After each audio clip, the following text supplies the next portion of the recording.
Dini hari itu, 31 Oktober 2025, suasana di Pondok Pesantren Babul Makfirah Gampung Lam Alucut, Kuta Baro, Kabupaten Aceh Besar, Provinsi Aceh, masih sunyi. Hanya suara jangkrik dan hembusan angin yang terdengar. Hingga pada pukul 3.49 waktu Indonesia Barat pagi, keheningan itu pecah dengan teriakan panik santri. Api, api! Dalam hitungan menit, kobaran merah menjilat atap asrama putra 2 lantai. Api membesar dengan cepat seolah disiram bahan bakar. 6 unit armada pemadam BPBD Aceh Besar dikerahkan, namun ketika petugas sampai, sebagian besar bangunan sudah habis dilahap. Proses pendinginan baru selesai 2 jam kemudian sekitar pukul 5.40 WIB. Beruntung, tak ada korban jiwa, tapi perabotan, kitab, pakaian, hingga Al-Quran milik para santri musnah terbakar. Kerugian ditaksir mencapai 1,5 miliar. Namun, di balik peristiwa malam itu ada sesuatu yang janggal.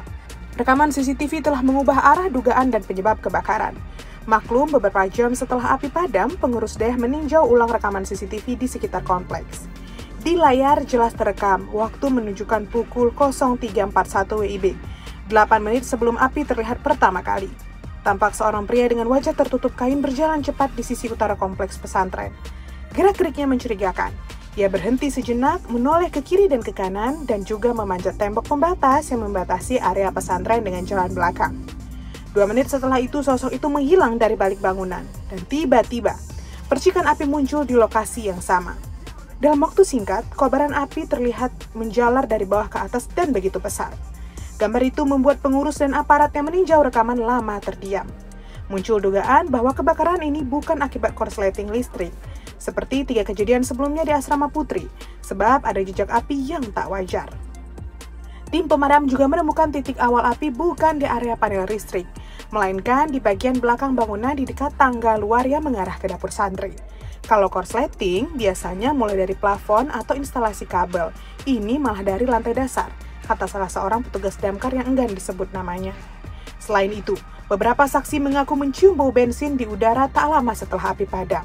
Salah satu santri bahkan menyebut sempat melihat kilatan cahaya kecil seperti api disiram bensin sebelum kobaran membesar. Pola penjelaran api pun aneh. Api merebak cepat dan seragam. Ciri khas bahan bakar cair digunakan sebagai pemicu. Itu sebabnya diduga kebakaran ini bukan peristiwa tunggal. Dalam 2 tahun terakhir, 4 kali kebakaran menghantam pondok pesantren ini. Kasus pertama, pada tanggal 25 Januari 2024, asrama putri, musola, dan kantin terbakar pagi hari. Kasus kedua pada tanggal 30 November 2024 pada malam hari. Lantai 2 asrama putri ludes dan sebanyak 105 santriwati dievakuasi. Dan yang ketiga, tanggal 6 Mei 2025, blok asrama putri kembali terbakar. Selanjutnya, tanggal 31 Oktober 2025, giliran asrama putra yang menjadi korban. Selalu di lokasi berbeda, waktu berbeda, tapi di dalam satu kompleks yang sama dan selalu pada saat penghuni lengah. Dan pola api yang cepat. Itu sebabnya masyarakat dan warga sekitar mulai bertanya-tanya, apakah ini sekedar musibah beruntun atau ada tangan manusia di baliknya? Kapolsek Kuta Baro Ibtu Firmansyah membenarkan, ia mengatakan bahwa polisi tengah mendalami kemungkinan unsur kesengajaan. Kami sudah mengamankan rekaman CCTV dan sedang melakukan olah TKP. Ada aktivitas mencurigakan sebelum kebakaran, dan itu sedang kami telusuri, ujarnya. Tim Inafis dan Lab 4 Polda Aceh dikabarkan telah mengambil sampel arang dan sisa cairan dari lokasi untuk diuji di laboratorium forensik. Tujuannya, memastikan apakah benar ada jejak bahan bakar pada titik awal api.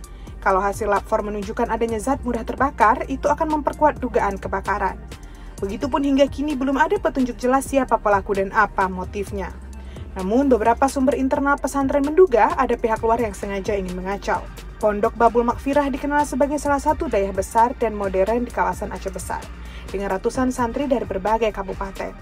Namun, semua itu masih spekulatif karena pihak kepolisian belum menyimpulkan apapun.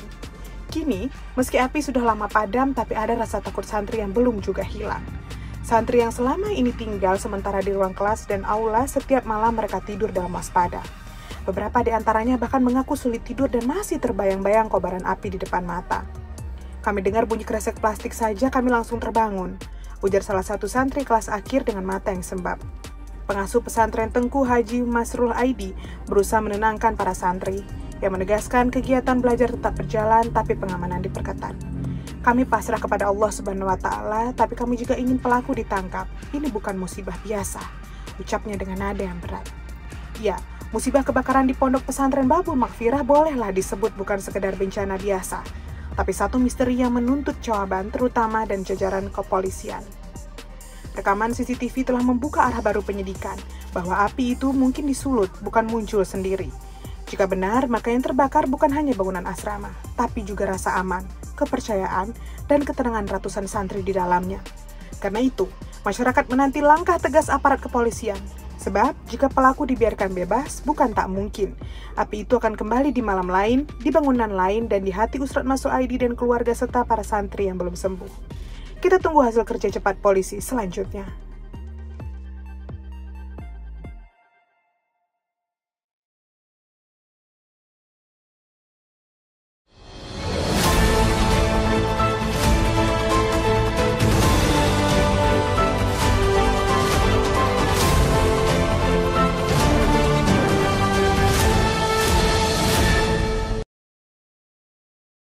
Jangan lupa like, komen, dan subscribe. Serta aktifkan lonceng notifikasi.